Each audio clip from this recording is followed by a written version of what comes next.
Bonjour Adil Halimi, merci d'avoir accepté l'invitation de Medi 1 TV et d'être en direct avec nous depuis Casablanca. Vous êtes journaliste spécialisé en économie et en finance et on va avec vous essayer de comprendre les derniers chiffres du Haut Commissariat au Plan sur l'inflation. Ces chiffres datent d'il y a 2 jours à peu près et ils nous disent que l'inflation a connu une baisse de 0,6% par rapport au mois dernier.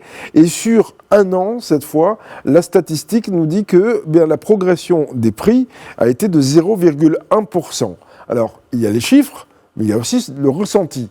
Et quand vous discutez avec des Marocaines et des Marocains, ils vous disent tout est toujours plus cher. On a un pouvoir d'achat qui diminue. Alors comment on peut expliquer les chiffres du HCP qui finalement sont très bas et puis les ressentis de la population qui se dit tout est toujours plus cher? Bonjour Rachid, merci pour l'invitation. Et effectivement, vous avez raison, hein, sinon ça aurait pas été très drôle toute cette histoire sur l'inflation. Effectivement, on a une grosse différence entre ce qui est affiché par le HCP et le ressenti des citoyens. C'est quelque chose qui est normal et que c'est quelque chose qui est aussi bien quantifié. Alors pour revenir sur le chiffre, effectivement, pour calculer l'inflation, il faut le calculer sur une année glissée. Donc, il faut comparer le mois d'octobre 2025 à celui de 2024. Et dans quel cas, on arrive à un chiffre de 0,1%. Ça veut dire que les prix à la consommation, en moyenne, ont progressé de 0,1% sur cette période. Et comme vous le savez sans doute, eh bien, les moyennes, c'est un gros problème parce que des fois, une moyenne, ça veut dire des choses en moyenne, mais ça va pas refléter vraiment la réalité qu'on a sur le terrain.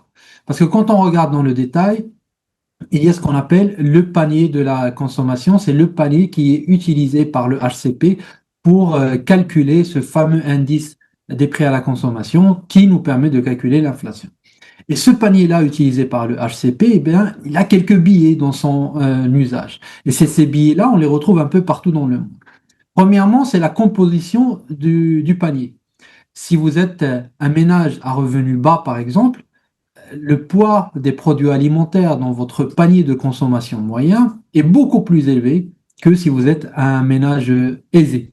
C'est-à-dire qu'un ménage qui n'a pas de ressources financières importantes, il va avoir le poids de l'alimentaire qui pèse à peu près 30% dans ses dépenses mensuelles. Quelqu'un qui est plus aisé va avoir 10 à 15% de son panier qui va être constitué de dépenses alimentaires. Et donc, lorsque les produits alimentaires voient leur prix augmenter, les ménages les moins aisés vont ressentir une inflation beaucoup plus importante que les ménages plus aisés. Ça, c'est la composition du panier. On a une deuxième explication, c'est on prend 2 personnes qui ont des revenus similaires. La première personne, par exemple, voyage beaucoup et la seconde ne voyage pas. Et entre-temps, on a des prix, par exemple, des billets d'avion, des billets de train, de transport, comme on l'a eu au mois d'octobre, qui ont beaucoup augmenté. La personne qui voyage beaucoup va ressentir une hausse de l'inflation. Et donc, si les dépenses de consommation ne sont pas identiques, même à revenus identiques, on va ressentir une inflation différente. Et pour conclure sur cette...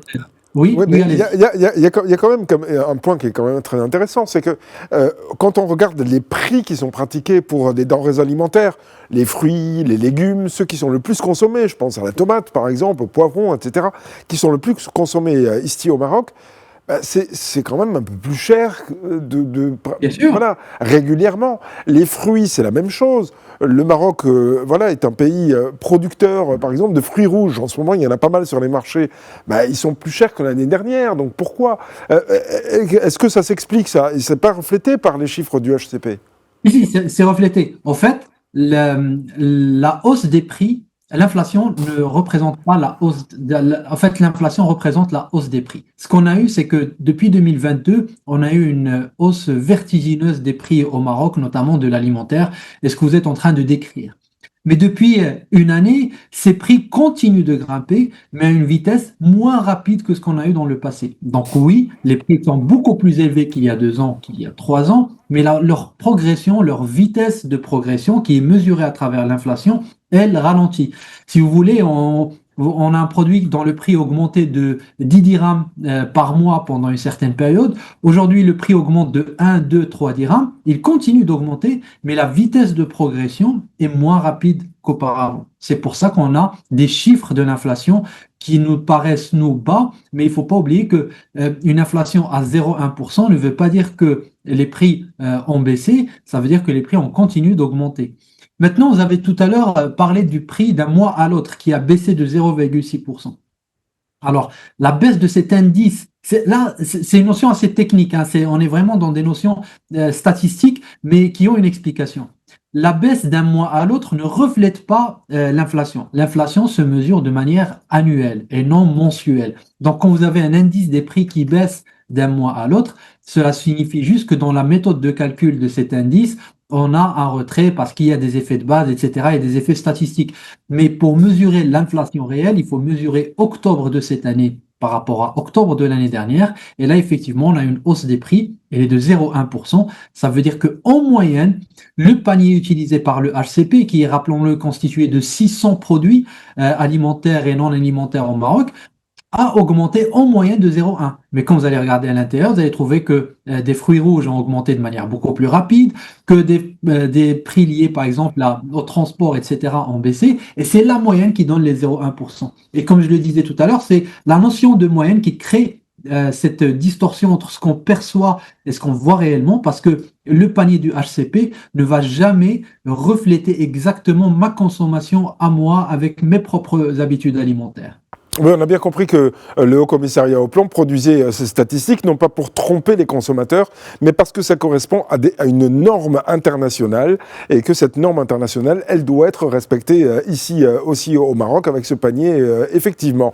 Vous n'avez pas cité tout à l'heure les viandes, parce que les viandes aussi ont fortement augmenté. Mais finalement, dans l'esprit des consommateurs qui se plaignent, évidemment, et on les comprend, de la hausse des prix, est-ce qu'il n'y a pas encore en tête les prix qui étaient pratiqués avant l'épisode Covid et ceux qui sont pratiqués aujourd'hui, et les gens font la différence entre les deux?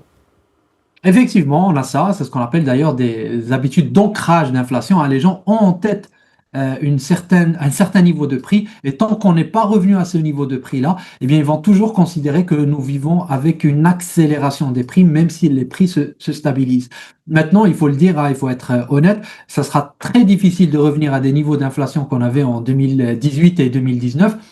Tout simplement parce que le monde a complètement changé depuis. On a aujourd'hui des pressions sur les prix de l'énergie. On a des tensions géopolitiques mondiales qu'on n'avait pas à l'époque. Le Covid est passé par là. Donc, on est passé à un nouveau stade au niveau de consommation, d'offres et de demandes au niveau mondial, qui fait qu'aujourd'hui, ça sera très difficile de retrouver ces niveaux-là. Même quand on regarde l'économie marocaine proprement, on est dans notre 7e année de sécheresse. Eh bien, la sécheresse, quoi qu'on dise, va laisser des impacts réels sur l'offre disponible sur le marché. Et donc, les tensions sur les prix, on va continuer à les avoir. Peut-être que si on arrive à résorber les effets de la sécheresse avec de nouvelles pluies sur 3, 4, 5 prochaines années, on va retrouver petit à petit des prix qu'on avait avant le Covid. Mais c'est très difficile aujourd'hui d'imaginer qu'on retrouvera ces niveaux-là de prix qu'on avait au pré-pandémie. Merci beaucoup Adil Halimi d'avoir été en direct avec nous dans cette édition matinale de Média TV. Je rappelle que vous êtes journaliste spécialisé en économie et en finance. Merci de nous avoir apporté cet éclairage nécessaire et excellente journée à vous.